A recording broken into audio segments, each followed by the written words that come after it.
Welcome to me ఇంటి నేస్తం Lavanya. Upcoming రివ్యూలోకి వెళ్ళిపోదాం.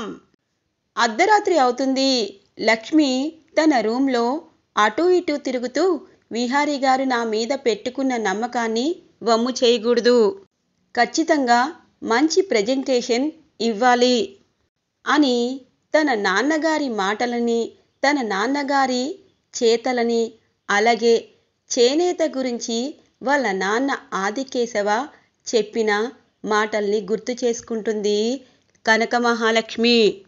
నిజం చెప్పాలి అంటే చేనేత కళాకారులు తమ చేతులతో ఎంతగానో ఇష్టంగా చేనేత వస్త్రాలని చేస్తారు. ఆ వస్త్రాలపై అమితమైన ప్రేమని పెంచుకుంటారు. అలాంటి నాన్న బిడ్డనైనందుకు నేను చాలా గర్వపడుతున్నాను. అలాగే విహారీ గారు నా మీద పెట్టుకున్న నమ్మకాన్ని వమ్ము చేయకూడదు అని చెప్పి ఆలోచిస్తూ ఉండగానే చారుకేశవ హఠాత్తుగా కనక మహాలక్ష్మి రూమ్కి వస్తారు. ఏంటి, మీరేంటి ఇక్కడ అని అంటుంది. అయ్యో, నువ్వు నన్ను చూసి భయపడుతున్నావా ఎప్పటి నుండి అని అంటారు. చూడండి, ఇలాంటి అర్ధరాత్రి వేళలో ఒక అమ్మాయి గదిలోకి ఎందుకొచ్చారు అనగానే, ఓ, నీకు అబ్బాయిలంటే మగవాళ్ళంటే భయమా?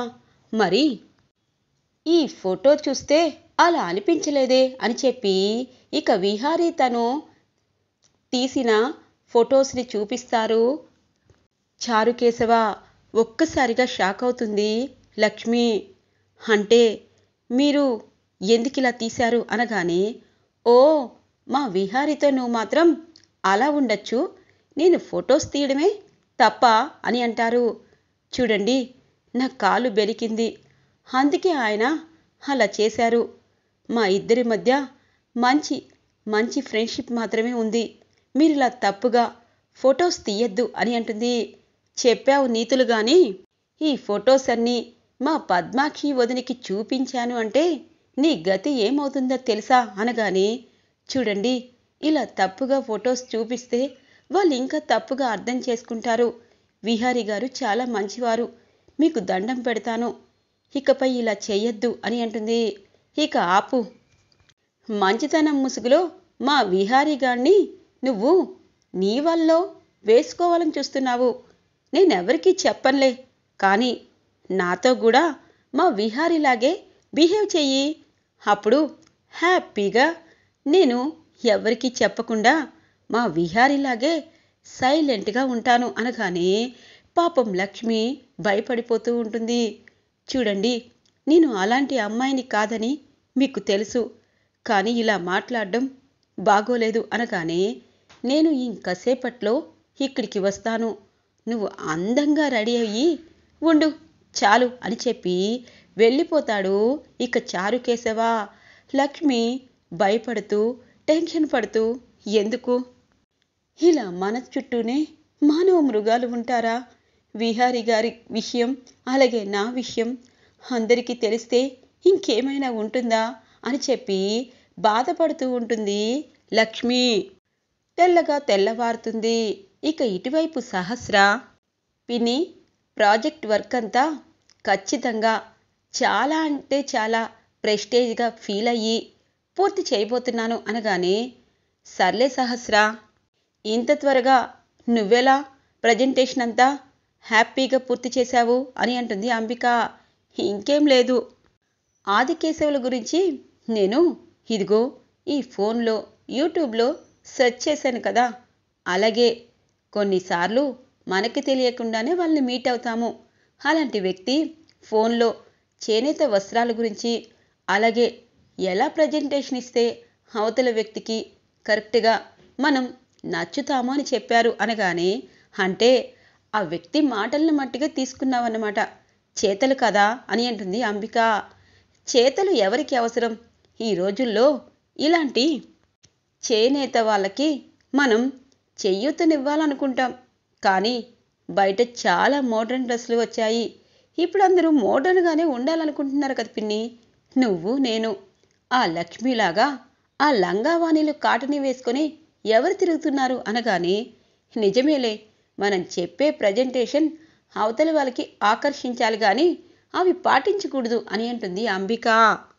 ఇది ఇలా ఉండగా లక్ష్మి డల్గా ఇక ఏం చేయాలో అర్థం కాక విహారీ గారికి విషయం చెప్పాలా లేదని ఆలోచిస్తూ ఉంటుంది. ఇంతలో విహారీ వస్తారు. లక్ష్మి, ఒక మంచి కాఫీ ఇస్తావా అనగానే సరే విహారీ గారు అని చెప్పి కాఫీ ఇవ్వబోతూ ఉండగానే ఇక కాఫీ తన ఆలోచన చారుకేశ మాటల్ని గుర్తు చేసుకొని కాఫీ కింద పడేస్తుంది. ఏమైంది లక్ష్మి అని చెప్పేలోపు ఇంతలో పద్మాక్షి వస్తుంది. ఏమవుతుందేంటి? ధ్యాస ఎక్కడికో వెళ్ళిపోతుంది. చూడు లక్ష్మి, నిన్ను వీక్రాఫ్ట్ కంపెనీకి మా విహారీ మేనేజర్ని చేశారని ఎగిరెగిరి పడుతున్నావా? కనీసం కాఫీ కూడా ఇలా ఇవ్వకుండా కప్పుని కింద పడేస్తున్నావు అని అంటుంది పద్మాక్షి. లేదమ్మా, నేనే తుడిచేస్తాను అని చెప్పి గబగబా అవంతా క్లీన్ చేస్తూ ఉంటుంది లక్ష్మి. విహారీ లక్ష్మి గురించి ఆలోచిస్తూ ఉంటాడు. ఎందుకు లక్ష్మి డల్గా ఉంది? ఏమైంది? లక్ష్మిని అడిగి నిజం తెలుసుకోవాలి అని అనుకుంటారు విహారీ. ఇక లక్ష్మి ఇంట్లో పనులన్నీ ఇక తను సరిగా మనసు లేకపోవడంతో ఇక అంతా చాలా నీరసంగా చేస్తూ ఉంటుంది. ఇంతలో వసుధ వస్తుంది. లక్ష్మి, ఎందుకు ఇలా ఉన్నావు అని అడుగుతుంది. ఇక చారుకేశ అన్న మాటల్ని గుర్తు చేసుకుంటూ ఇలాంటి దేవత లాంటి అమ్మగారిని మోసం చేస్తున్నాడు అని చెప్పి అనుకుంటుంది. ఇక వసుధ తన్ని పక్కకి తీసుకొచ్చి, చూడమ్మా లక్ష్మి, నాకంతా తెలుసు. కూతురులాంటి నువ్వు కావాలనుకుంటున్నాడు నా భర్త అనగానే ఒక్కసారిగా లక్ష్మి షాక్ అయిపోతుంది. అమ్మా, అది కాదు అనేలోపు, చూడు లక్ష్మి, ఈ ఇంటికి నువ్వు ఎలా వచ్చావు, విహారికి నువ్వు ఏమవుతావు అన్నది నాకు తెలుసు. కానీ నా భర్త అదే అవకాశం చూసుకొని నిన్ను లోబర్చుకోవాలనుకుంటున్నాడు కదా అని అంటుంది వసుధ. ఒక్కసారిగా తన్ని కౌగిలించుకుంటుంది కనక మహాలక్ష్మి. చూడమ్మా, ఈ ఇంట్లో మీరు నన్ను ఎంతగానో చూసుకుంటారు. కానీ ఇలా అవుతుందని నాకు తెలీదు.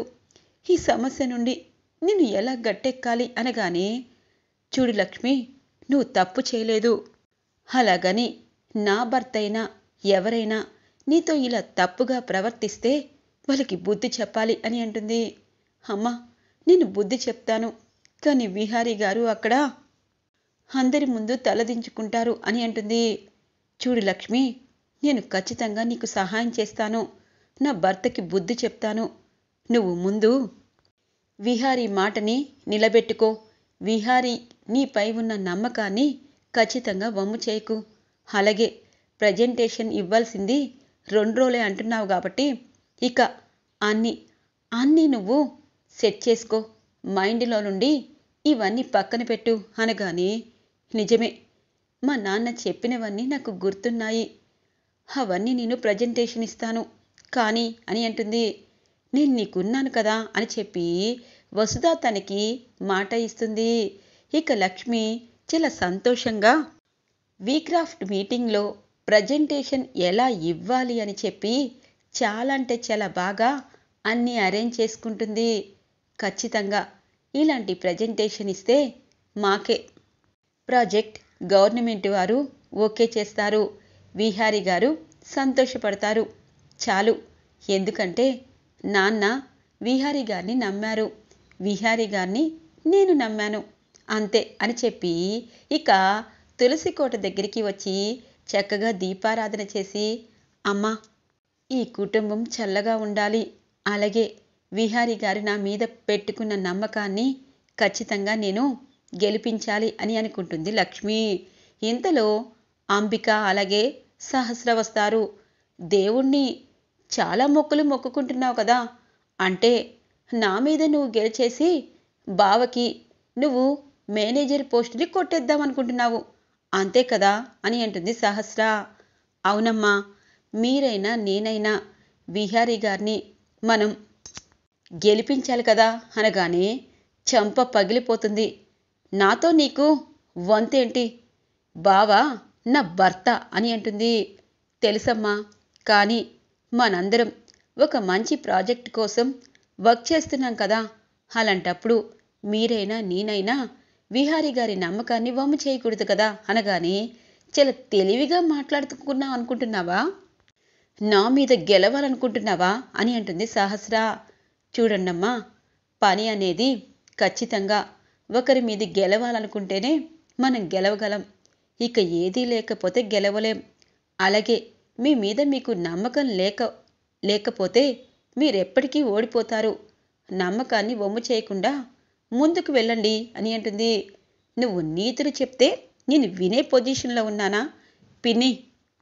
ఇలాంటి వాళ్ళకి తగిన బుద్ధి చెప్పాలంటే ఆదికేశవ గారిని ఖచ్చితంగా బోర్డు మీటింగ్కి తీసుకురావాలి అని అంటుంది సహస్ర. ఖచ్చితంగా సహస్ర, ఎందుకంటే ఇది నీ మీద గెలవడానికి ఎన్నో ఎత్తులు పై ఎత్తులు వేస్తూ ఉంటుంది. ఇలాంటి వారికి అవకాశం ఇవ్వకూడదు అని అంటుంది అంబిక. ఇదంతా దూరం నుండి విహారీ చూస్తూ ఉంటారు. లక్ష్మి, నువ్వు ఖచ్చితంగా గెలుస్తావు. ఎందుకంటే నువ్వు కావాలని ఈ బోర్డు మీటింగ్లో చెప్పటం లేదు. నువ్వు చేనేత వస్త్రాలనే కాదు, చేనేత కళాకారులు కడుపులో పుట్టిన వజ్రానివి. అలాంటి నువ్వెందుకు ఓడిపోతావు? సహస్ర అలాగే అంటుంది. నువ్వు ఖచ్చితంగా నీకు నువ్వు ధైర్యంగా ఉండు అని అనుకుంటారు మనసులో విహారీ. ఇది ఇలా ఉండగా చారుకేశ ఇదంతా గమనిస్తారు. ఈరోజు లక్ష్మితో నాకు శోభనం జరిపించుకోవాలి. ఎందుకంటే ఇలాంటి వాళ్ళ కోసమే కదా నాకు ఎన్నో కలలు అలాగే సంతోషాలు ఉంటాయి. నా భార్య అని చెప్పి వసుధాను చూస్తూ ఛీ అని అనుకుంటూ ఉంటారు చారుకేశ. ఇక నైట్ అవడంతో లక్ష్మి తన రూమ్లో కూర్చుని ఉంటుంది. ఇంతలో వసుధ వస్తుంది. అమ్మా అనగానే, నేను ఈ రూమ్లో ఉంటాను, నువ్వు పక్కకి వెళ్ళు అని అంటుంది. అంటే అని చెప్పి అంటుంది. లేదు లక్ష్మి, లేదు, నీకు అన్యాయం జరగకూడదు, అలాగే నా భర్తకి బుద్ధి చెప్పాలి అని అంటుంది. ఇక వసుధ చక్కగా రెడీ అయ్యి ఇక లైట్ తీసేయడంతో చారుకేశ వస్తారు. ఏంటి, నా గురించి నీకు బాగానే అర్థమైంది, ఇకపై నీ గురించి ఎవరికి చెప్పంలే అని అంటూ ఉండగానే, మరి ఫోన్లో ఉన్న ఆ ఫొటోసు అని అంటుంది లక్ష్మి. అయ్యో, అవన్నీ డిలీట్ చేస్తాలే అని చెప్పి ఫోన్లో ఉన్న ఫొటోస్ అన్నీ ఇక లక్ష్మి కళ్ళ ముందే డిలీట్ చేసేస్తాడు చారుకేశ. ఇంతలో కరెంటు పోతుంది. లక్ష్మి బయటికి వస్తుంది. వసుధ లోపల ఉండడంతో ఇక చారుకేశ లక్ష్మి అనుకొని వసుధతో ఇక అలా చేస్తూ ఉంటారు. ఇంతలో లైట్ వస్తుంది. వసుధ ఎదురుగా ఉండడంతో ఒక్కసారిగా షాక్ అయిపోతాడు చారుకేశ. నువ్వేంటి అనగానే, మీరేంటి అని అంటుంది వసుధ. అంటే అని చెప్పగానే, ఛీ, ఇంత నీచానికి వడగడతారా?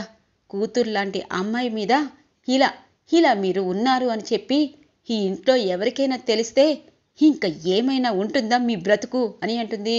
అయ్యో వసుధ, అలా కాదు, ఆ లక్ష్మి తక్కువది కాదు, మన విహారిని అనగానే, చూడండి, లక్ష్మి ఎలాంటిదో నాకు తెలుసు.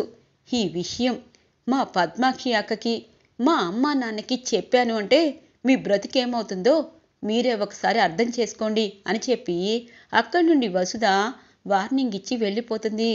హే లక్ష్మి, నువ్వు నాకే ట్విస్ట్ ఇస్తావా? చెప్తా, మీ ఇద్దరిని ఖచ్చితంగా పట్టుకొని బయట పెట్టకపోతే నా పేరు చారుకేశ కాదు అని అనుకుంటాడు చారుకేశ. ఈరోజు రివ్యూ ఇలా ఎండ్ అవుతుంది ఫ్రెండ్స్. రాబోయే రివ్యూ కోసం మా ఛానల్ని సబ్స్క్రైబ్ చేసుకోండి. Thanks for watching friends.